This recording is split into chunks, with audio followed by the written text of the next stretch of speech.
एक गांव में मिट्टी के बर्तन बनाने वाला एक व्यापारी लक्ष्मैया था। वही उसके परिवार का व्यापार था।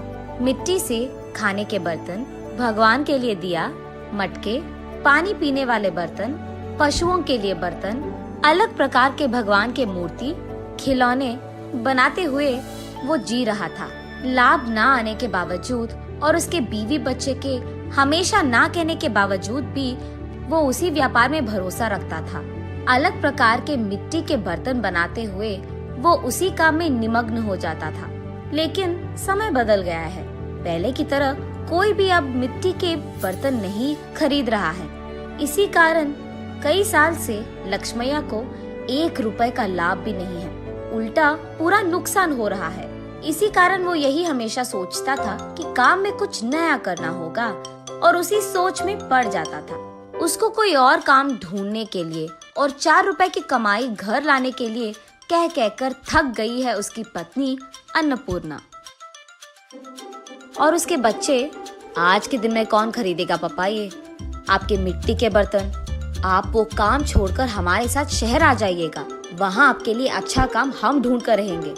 ऐसे भी बहुत बार बोलकर देख चुके हैं, फिर भी नहीं माने लक्ष्मैया। और इस कारण बच्चे लक्ष्मैया से कुछ कहना भी बंद कर दिए। एक दिन लक्ष्मैया धूप में काम कर कर के थक कर वही मौजूद मिट्टी के मटके में से पानी लेकर पी रहे होते हैं।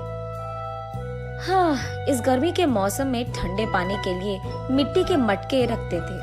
अब न जाने क्या हो गया लोगों को।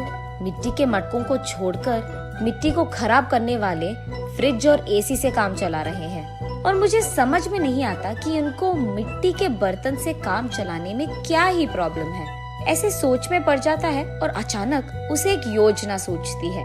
तुरंत उसके बीवी के पास जाकर ऐसे कहता है, सुनो, मुझे एक अच्छा योजना सूझा है। क्या है वो? अगर हम मिट्टी से फ्रिज तैयार करें तो कैसे रहेगा? लगता है मिट्टी में काम कर करके आपका दिमाग भी मिट्टी का बन गया। अरे, ऐसे क्यों कह रही है? तो फिर ये कैसी बात हुई? मिट्टी से फ्रिज कौन बनाता है? पागल हो क्या तुम? अरे, ये बेवकूफी की बात नहीं है। सोचो एक बार, मिट्टी के मटके में कुछ भी रखो तो ठंडा रहेगा ना। तो फिर अगर मिट्टी से हम फ्रिज बनाएंगे तो उसमें भी चीजें ठंडे ही रहेंगे ना। चलो आप यहाँ से, मेरी बात कब मानते हो वैसे भी। चलो जाओ तुम यहाँ से, जो करना है कर लो। ऐसे कहकर अन्नपूर्णा वहाँ से चली जाती है। अगले दिन लक्ष्मैया बहुत कोशिश करके एक छोटा सा मिट्टी का फ्रिज बनाता है। ऐसे ही कुछ फ्रिज तैयार करके उस गांव के बाजार में लेकर जाता है। वहाँ वो एक भीड़ को इकट्ठा करके, ये मिट्टी से बना हुआ गरीबों का फ्रिज है।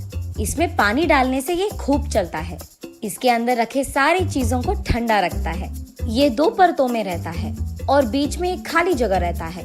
उसी जगह को हमें पानी से भरना होगा।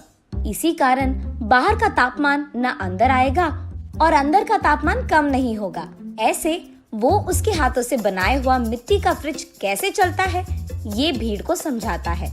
और क्योंकि उस भीड़ में से कुछ लोगों को ये बहुत अच्छा लगता है, वो लक्ष्मैया के पास फ्रिज को खरीद कर वहाँ से चले जाते हैं। बाकी फ्रिज को लेकर लक्ष्मैया घर पहुँचता है। उस दिन के कमाए हुए पैसों को उसके बीवी के हाथ में रखता है लक्ष्मैया। उन पैसों को देख आश्चर्यचकित होकर अन्नपूर्णा ऐसे कहती है, क्या इतने पैसे मिले आपको इस बार? आज गरीबों का फ्रिज कुछ बिक गए। बाप रे, ये सच है क्या? इसका मतलब तुम्हारे मिट्टी के फ्रिज को खरीदने वाले लोग भी हैं। चलो अच्छा है, कुछ तो आया हाथ में। इतने दिनों में कुछ पैसे तो घर लाए तुम। ये कहकर वो वहाँ से चली जाती है। ऐसे लक्ष्मैया उसके बाद कुछ और मिट्टी के फ्रिज को बनाकर बाजार लेकर जाता है। कुछ दिन बाद सारे जिला में ये बात फैल जाती है कि लक्ष्मैया का गरीबों का फ्रिज बिजली के बिना ही चलती है। इस कारण लोग सारे लक्ष्मैया के घर सीधा पहुंचकर गरीबों के मिट्टी का फ्रिज खरीदकर वहां से चले जाते थे। इसी कारण एक ही झटके में लक्ष्मैया का व्यापार बहुत बढ़ जाता है। लाभ भी मिलते हैं और काम करने के लिए लक्ष्मैया उसके नीचे कुछ लोगों को नौकरी भी देता है। ये सब देख अन्नपूर्णा अपनी आंखों का भरोसा ही नहीं कर पा रही थी। शहर में कुछ तो भी काम करवा देंगे आपसे, कहने वाले उसके बच्चे भी आज लक्ष्मैया के हाथों से बनाए हुए मिट्टी के फ्रिज को शहर में बेचने की व्यापार शुरू करते हैं। ऐसे लक्ष्मैया को उसके मेहनत का फल मिलता है, वो अमीर बनता है और खुश रहता है।